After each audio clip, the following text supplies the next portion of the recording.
et de leurs dirigeants. BFM Business, Intégral Bourse, jusqu'à 18h, la bourse en temps réel. Deux invités avec nous pour la prochaine demi-heure et qui vont commenter, discuter, débattre des sujets qui font l'actualité du moment pour les marchés financiers. Grégory Volokin à nos côtés à Paris. Bonjour Grégory. Bonjour Grégory. Le président de Mescart Financial Services qui contribue tous les jours depuis New York à Intégral Bourse depuis tant d'années. Je vous en remercie Grégory. Et Antoine Lenné à nos côtés également. Bonjour Antoine. Bonjour. Vous êtes le directeur de la recherche et de la stratégie d'investissement pour la gamme d'ETF Spider, c'est le nom de la marque d'ETF développée par State Street Global Advisors et vous êtes notamment directeur pour la zone Europe et Moyen-Orient, Afrique, comme on dit dans le jargon Antoine. Merci d'être avec nous. Grégory, qu'est-ce que c'est que cette histoire de courbe des taux qui s'inverse? Qu'est-ce que ça veut dire? C'est un signal technique qui fait mais plus que le buzz. Sabrina nous le disait tout à l'heure à New York, on ne parle que de ça chez vous. Qu'est-ce que ça veut dire? Quel est le message envoyé par le marché obligataire? Je dirais que le message est très intéressant parce qu'en fait, c'est un marché obligataire qui commence à s'ajuster à deux choses. Il s'ajuste finalement au discours de Jérôme Powell. Pourquoi? Parce qu'en fait, Jérôme Powell et les autres membres de la Fed, dans toutes leurs dernières interventions, ont souligné que le risque d'inflation n'était pas leur principale préoccupation. Et je dirais l'autre chose qui est très très notable, c'est que le marché ne croit vraiment plus maintenant à l'interprétation qu'on avait fait de ces fameux dot points. Alors vous vous souvenez que les membres de la Fed avaient mis 3 dot points l'année prochaine, ça voulait dire 3 hausses de taux. On imagine qu'il n'y aura pas vraiment une inflation qui revient. L'inflation ne revient pas, il n'y aura pas 3 hausses de taux. Quel est l'indicateur avancé de l'inflation sur les marchés obligataires? C'est les taux longs. Que les taux longs baissent, je dirais c'est naturel. Ça serait pas naturel qu'ils ne baissent pas. Que la courbe soit totalement plate, très souvent historiquement, annonce une récession. Sauf que c'est pas parce que c'est historique que ça va se passer de cette façon-là. Toutes les récessions ont été précédées par une inversion de la courbe. Pour autant, il peut se passer du temps entre le moment où la courbe s'inverse et le moment où la récession est déclenchée. Généralement, on le constate a posteriori d'ailleurs. Absolument. Et disons, ce qui est très rassurant pour le moment, c'est qu'il n'y a aucun signe qui pourrait indiquer une récession. Donc, je dirais à mes yeux, il ne faut pas trop s'inquiéter de cette courbe des taux. Au contraire, il faut juste voir que les marchés se sont petit à petit alignés. N'oubliez pas que ça fait 10 ans qu'on se pose une question sur les marchés. Où est l'inflation? Et tous les 6 mois, on croit qu'on la trouve et on la trouve pas. Et là, c'est de nouveau des marchés qui ne trouvent pas d'inflation et qui s'alignent sur cette perspective de taux qui vont rester assez bas. Bon, que dit la recherche sur l'inversion de la courbe des taux, Antoine? Et essayons d'être didactiques, ou en tout cas d'inclure le plus grand nombre, voilà, parce qu'on évite sur le marché obligataire sur des choses très très techniques, mais qui se traduisent assez facilement finalement en langage humain. Effectivement, alors on va rester très simple. Donc on parlait du point à 10 ans qui va être une façon d'interpréter l'évolution de l'inflation. On parle de cet aplatissement de la courbe. Donc la courbe est très plate, c'est clair, et ça fait partie de notre thématique pour l'année prochaine en termes de positionnement des portefeuilles, un aplatissement continu de la courbe américaine. Alors, donc c'est un mouvement qu'on n'a pas fini de voir. On n'a pas fini de voir. Alors là, on s'inquiète parce qu'on a le 3,5 et le 2,5, donc le 2 ans, l'écart entre le 2 ans et le 5 ans, et l'écart entre le 3 ans et le 5 ans qui est proche de 0 ou légèrement inversé d'un point de base, 0,01%. Bon, ça peut être un élément technique aussi. Il y a pas mal de choses qui se passent sur le marché obligataire en termes d'emprunts et de titres qui peuvent les faire bouger certaines parties de courbe de manière individuelle. Le 5 ans et le 2 ans sont des supports pour les futurs. Le 3 ans ne l'est pas, donc il peut y avoir un élément technique. Premier point. Et on arrive en fin d'année. Donc deuxième point, fin d'année, moins de liquidité. On utilise d'autres types d'instruments, plutôt des dérivés pour nettoyer le bilan de certaines banques. Donc c'est effectivement, il peut y avoir ce décalage. Le deuxième point, et ça c'est si on reprend l'élément avancé par Grégory, c'est pas parce qu'il y a un aplatissement qu'on arrive directement en récession. Oui, c'est un indicateur. On l'a touché de plus ou moins certaines manières. Alors, certaines personnes qui commandent dans la presse disent 2 ans, 10 ans. Donc, l'écart entre le 2 ans et 10 ans qui serait complètement plat. On n'y est pas encore. Il nous reste encore une petite quinzaine de points de base 12 points. à prendre. Mais par contre, moi, ce qui m'intéresse un peu plus, en fait, c'est la pente de la partie courte qui est vraiment déterminée par la Fed. Ouais. Une partie du marché est déterminée en partie par certains... La partie longue est plus soumise aux forces de marché. La partie courte, c'est vraiment la Fed qui pilote ça directement. Et donc, la partie courte est encore très pentue, c'est-à-dire que le 3 mois est encore à 2,38, 2,39. Donc, on a encore un écart assez important. Donc, à partir le jour où on verra le 3 mois, 10 ans, quasiment à zéro. À ce moment-là, je pense qu'on aura de vraies inquiétudes, mais ça aura déjà commencé à descendre dans les marchés. Donc de ce que je comprends, au-delà des aspects très techniques, mais c'est important de s'y plonger quand même un minimum, Antoine, c'est que c'est pas un signal forcément négatif pour l'immédiat. Et c'est un mouvement d'ailleurs d'aplatissement de la courbe des taux que vous voyez se prolonger encore au cours de l'année 2019. Est-ce que ça veut dire du point de vue macroéconomique, comme le disait Grégory, ou comme le disent certains membres de la Fed aujourd'hui, ce thème de la reflation qui était un thème encore très présent au début d'année, on pensait ça y est qu'on allait sortir de ce cycle par l'inflation, notamment aux États-Unis. Il y a de l'inflation aux États-Unis, je crois qu'on est tous d'accord, mais on attend toujours une résurgence supplémentaire de l'inflation, une inflation qui surprendrait durablement à la hausse. Ça reste un scénario de risque ou désormais c'est un scénario qui a une probabilité infime là, de se matérialiser dans les prochains mois? Si je me base sur les flux des investisseurs en fait par rapport à des obligations indexées sur l'inflation, qui serait une façon de se protéger en partie contre l'inflation, le message des semaines qui viennent de se produire n'est pas forcément très inquiétant, très inquiet par rapport à l'inflation, clairement. Ils ont plutôt vendu des obligations indexées sur l'inflation. On ne sent pas le besoin de se protéger contre ce risque inflationniste. Ni à travers le marché des ETF, ni à travers en fait l'ensemble des dépôts, enfin des dépôts de la banque State Street. Donc on parle de 34 000 milliards de dollars. Et à travers ces indicateurs qui représentent à peu près 10 000 milliards de dollars. Donc ce sont des sommes colossales en dépôt pour lesquels nous avons les investisseurs nous font confiance. Je parle de dépôt, je parle pas de gestion. On va avec nos méthodes d'analyse, de flux et de position, on voit bien que les investisseurs sont positionnés sur le marché des obligations indexées à l'inflation aux États-Unis. Par contre, en fait, ils ont été vendeurs de ces obligations pendant quasiment tout le dernier trimestre et ils sont pas très à l'achat aujourd'hui, en tous les cas à travers les ETF. Donc c'est clairement quelque chose qu'on voit. Le dernier point, c'est les indicateurs en temps réel qu'on fournit aussi. Donc on a une base de données, on a un outil en temps réel avec State Street et PriceStat qui sont donc State Street qui est la banque.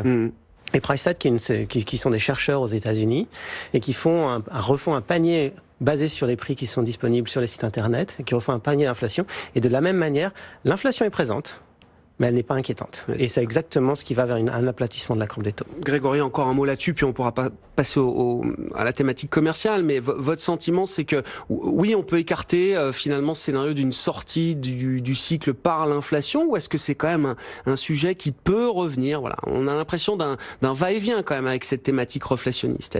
Je dirais, essayons d'être aussi intelligents, ce qui est très difficile que Jérôme Powell, car il l'est. Et quand Jérôme Powell nous donne le signe qu'il est près d'un point neutre pour la Fed, qu'est-ce que ça veut dire? Être à un point neutre, ça veut dire qu'il a autant de peur d'une inflation qui monte que de crainte d'une inflation qui baisse, parce qu'une baisse d'inflation est aussi négative pour l'économie. Et je dirais, c'est peut-être ça la réalité qu'il faut avoir actuellement. C'est très difficile de se mettre dans un camp ou dans l'autre quand la Fed elle-même ne sait pas. Et c'est pour ça que avoir un discours de crainte de l'inflation, on a beaucoup de chances de se tromper. Et il faut savoir aussi que pour la Fed, l'inflation est un ennemi dans les deux sens. Ce que vous disiez en début de semaine, je crois, la semaine dernière, plutôt juste après le discours de Jérôme Powell, Grégory, en grossissant un peu les choses, vous dites la Fed est dans une situation aujourd'hui où elle ne sait pas si demain elle montera les taux ou si elle les baissera d'une certaine manière. Je le dirais et je le répéterai. Comme je peux pas me tromper, comme de toute façon elle va les monter ou les baisser. Mais je crois que c'est vraiment la réalité. La réalité, c'est que la Fed est extrêmement pragmatique et que on a beaucoup trop interprété quelque chose qu'on n'aurait pas dû appeler comme une guidance de la Fed. Et je dirais même que les marchés techniquement s'ajustent maintenant au fait qu'on est dans un no man's land où on ne sait pas quelle va être la prochaine décision de la Fed, à part du mois de décembre où en principe, à moins d'un accident, il y aura une hausse des taux. Espérons qu'il la confirme. Parce que c'est pas le genre d'accident qu'on a envie de voir. Non, voilà, c'est ça. Ce serait sur 2019, on peut en débattre. Le marché dit une hausse de taux, la Fed dit 3, on verra comment tout ça reconverge. Mais pour décembre, il faut qu'il y ait quand même une hausse de taux côté américain. Sur la guerre commerciale, hier c'était la trêve commerciale, aujourd'hui c'est à nouveau la guerre commerciale, Grégory. Bon. Le marché, avec des phénomènes techniques, j'imagine, a réagi au compromis qui a été trouvé entre Donald Trump et Xi Jinping, une sorte de pause de 90 jours, c'est ça, 3 mois, à partir d'aujourd'hui. C'est ce que dit aujourd'hui Donald Trump. On ne savait pas si c'était à partir du 1er janvier ou pas. Sur Twitter, qui est donc l'organe officiel de communication de Donald Trump, il dit c'est à partir du dîner, depuis le fabuleux dîner avec Xi Jinping, période de 90 jours. D'ailleurs, il écarte pas le fait que cette période pourrait être prolongée. En tout cas, c'est à l'issue de cette période de 90 jours qu'on doit trouver un accord commercial. Le marché semble en douter plus que jamais. Oui, je dirais heureusement que Donald Trump ne boit pas d'alcool pendant les dîners officiels, parce que déjà, à jeune, il dit des choses qui sont très très difficiles à interpréter. Par contre, il a dit quelque chose qu'on aurait dû quand même écouter. C'est, comme vous le dites vous, avec justesse, c'est une trêve, c'est un cessez-le-feu. Une trêve, un cessez-le-feu n'ont jamais assuré la fin de la guerre, ni la fin des hostilités. Et ce que les marchés n'aiment pas du tout aujourd'hui, c'est que la personne qui est nommée maintenant à la tête de ces négociations, c'est pas le secrétaire au Trésor Mnuchin, qui a compris depuis très longtemps que non seulement il faut une trêve, mais il faut arriver à une entente avec les Chinois. C'est une des personnes qui est, je dirais, le plus anti-chinoise de son équipe. Le pire, c'est Navarro. Mais c'est un fou furieux, on peut pas le mettre en charge de négociation. Et là, c'est Lighthizer, et on sait que Lighthizer est quelqu'un qui s'oppose vraiment à des concessions importantes vis-à-vis de la Chine. Donc, les marchés nous disent aujourd'hui, il y a une trêve, mais ça s'annonce pas très bien.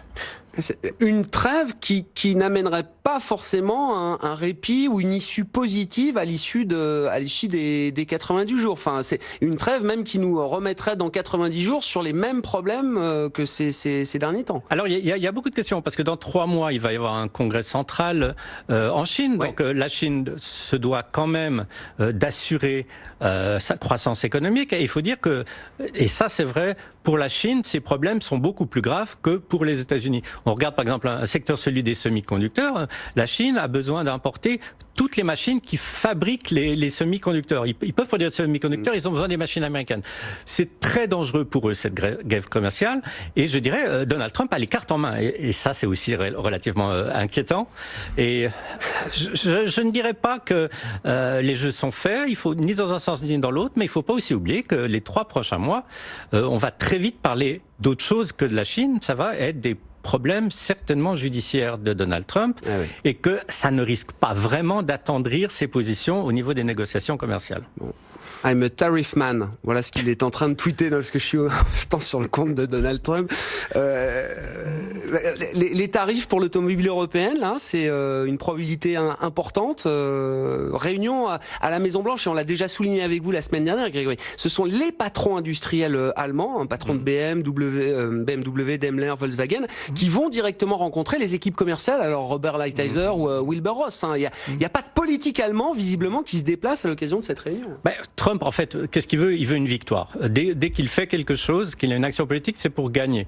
Et en faisant venir ces constructeurs automobiles européens, il va en gros être très rapidement capable de montrer qu'il a gagné quelque chose. Qu'est-ce qu'il a gagné ? Il a gagné que de plus en plus de constructeurs européens, tout simplement, s'établissent aux États-Unis, ont leurs usines aux États-Unis, construisent des voitures aux États-Unis. Donc il va faire croire que c'est grâce à lui et grâce à son action et à son bras de fer avec les Allemands que tout d'un coup, Volkswagen construit des voitures aux États-Unis. C'est pas du tout le cas, mais il veut montrer une victoire, c'est certain, et que ça serait pas du tout une victoire que d'aller dans le sens de taxer les Allemands et les autres Européens d'une façon trop sévère.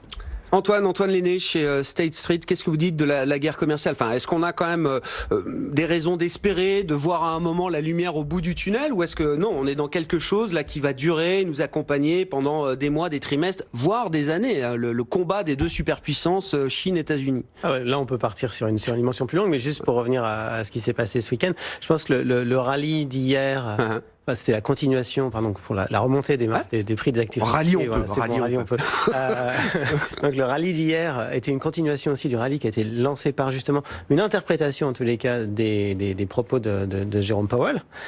Donc ça a été, on a rajouté un petit peu, c'est tout le marché dans l'attente de ce qu'on appelle le Santa Rally, donc le rallye de fin d'année parce que c'était pas une bonne année en termes de performance pour tous les actifs. Il n'y a pas grand chose qui soit positif finalement. Si les marchés américains sont en le dollar 4%, le dollar un petit peu. Donc voilà, autant acheter des actions américaines pas couvertes. Mais grosso modo, donc le marché voulait en fait croire à cette espèce de cessez-le-feu. Donc c'est pas une armistice, clairement pas. C'est un cessez-le-feu. Il n'y a pas de contrat qui est signé. Mais quand on regardait déjà dimanche soir la comparaison entre ce qui est communiqué par Donald Trump et ce qui est communiqué par la Chine, on n'est déjà pas sur les mêmes accords, donc on peut pas s'attendre. Il y avait un écart déjà.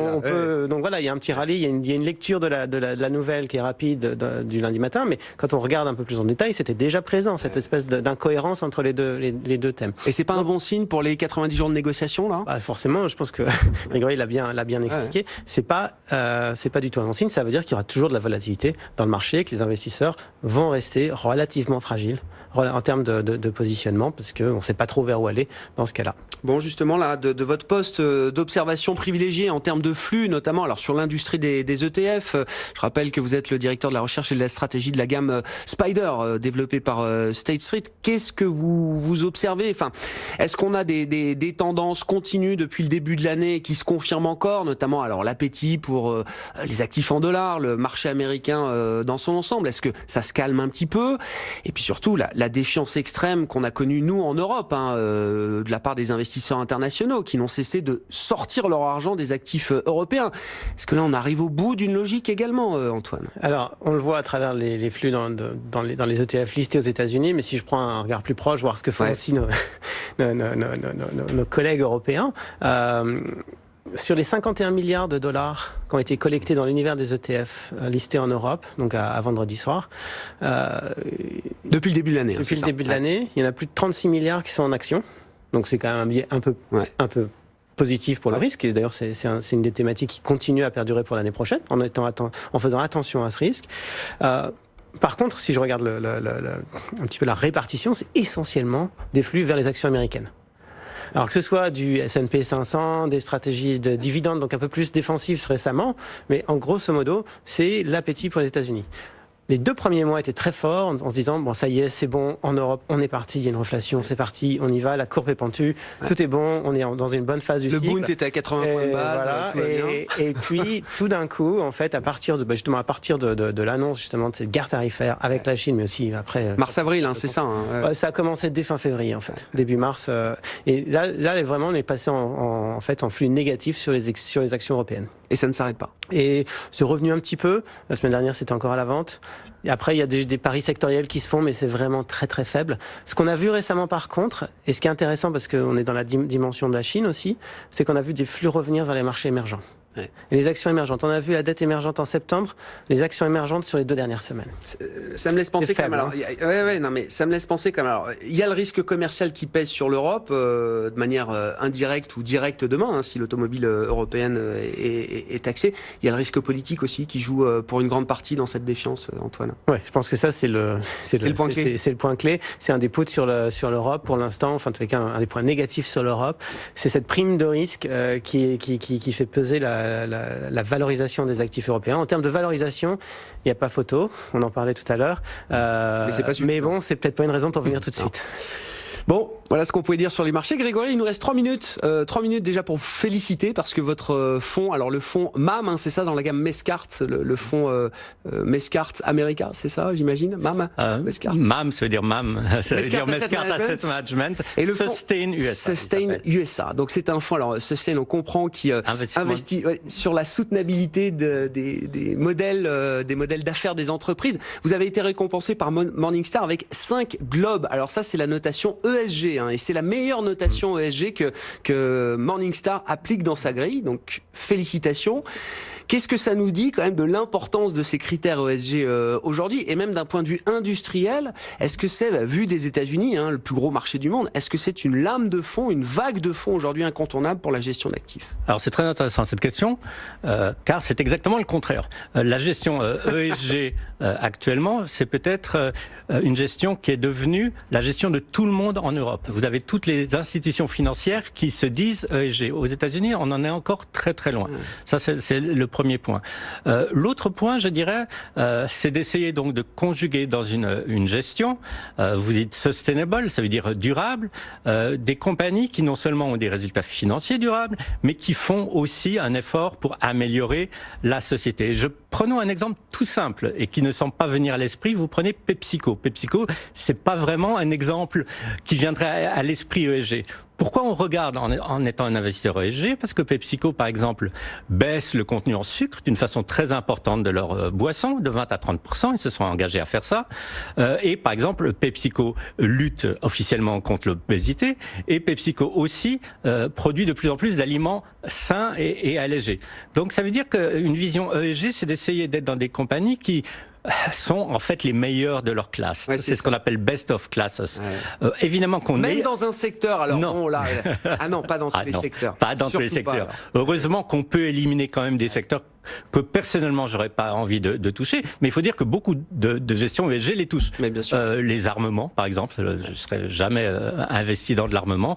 Vous avez des compagnies d'armement qui sont dans des trackers ESG. Par exemple, Facebook, un exemple extraordinaire. Ouais. Facebook est peut-être la compagnie où il y a le plus de problèmes en ce moment au niveau social. Imaginez par exemple que les gilets jaunes et surtout les casseurs ont appelé carrément au crime, au massacre sur Facebook. Hein. Et il y a les problèmes de gouvernance et de protection des données, et vous trouvez du Facebook dans beaucoup de fonds ESG. Donc, je dirais, ESG, c'est un immense monde. Il faut surtout pas décevoir ses investisseurs. Il faut être très, très vigilant, très sélectif. Mais quand on fait ce travail, on trouve en fait des excellentes compagnies. Ouais. Un outil de gestion des risques très très intéressant quand on est gérant aujourd'hui. Antoine, un mot, il y a des enjeux là autour du ESG. C'est des gros enjeux à la fois en termes de flux, pour nous qui sommes des industries de flux.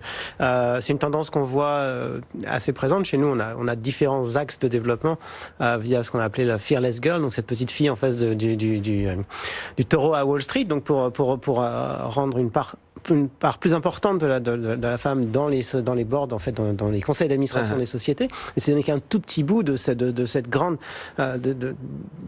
efforts qu'il faut faire en termes de développement, de stratégie. Mais on a dépassé le stade du washing. Je nomme personne, il y a pas mais on n'est plus, cette question-là, elle est plus légitime. On est dans une tendance industrielle forte qui, on est au début d'une tendance industrielle. Je pense qu'il y a encore forte. Pas mal de washing si on devait regarder, et c'est pour ça que c'est important de le dire clairement. Faut pas tout acheter juste parce qu'il y a un label. Faut regarder justement s'il n'y a pas 5 labels plutôt, ou 5 Globe Morningstar. Ça c'est vraiment clé, parce que c'est pas que de s'acheter une bonne conscience et en disant bah voilà, j'ai pas investi. Non, c'est un vrai défi, et c'est un vrai défi pour tout le monde et pour l'industrie de la gestion. Et puis pas oublier qu'on gère de la performance pour les clients aussi. Enfin, je veux dire, c'est très bien d'avoir une méthodologie d'analyse ESG. On est là pour préserver le capital à minima et faire fructifier le capital. Donc il faut que ce soit aussi un outil de performance.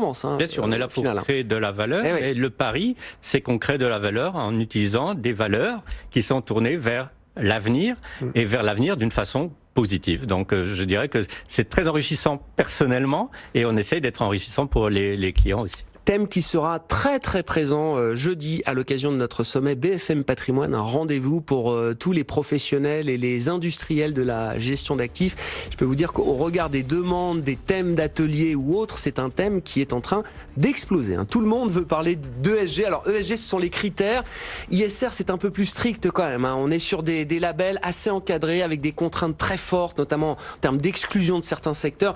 Donc la logique ISR, est beaucoup plus contraignante d'une certaine manière que l'application de modèles ou d'une grille d'analyse ESG, donc la prise en compte des critères environnementaux, sociaux et également les critères de gouvernance dans l'analyse d'une entreprise, au-delà des seuls aspects financiers. Merci beaucoup messieurs, merci d'avoir été avec nous en plateau. Grégory Volokin, Mescard Financial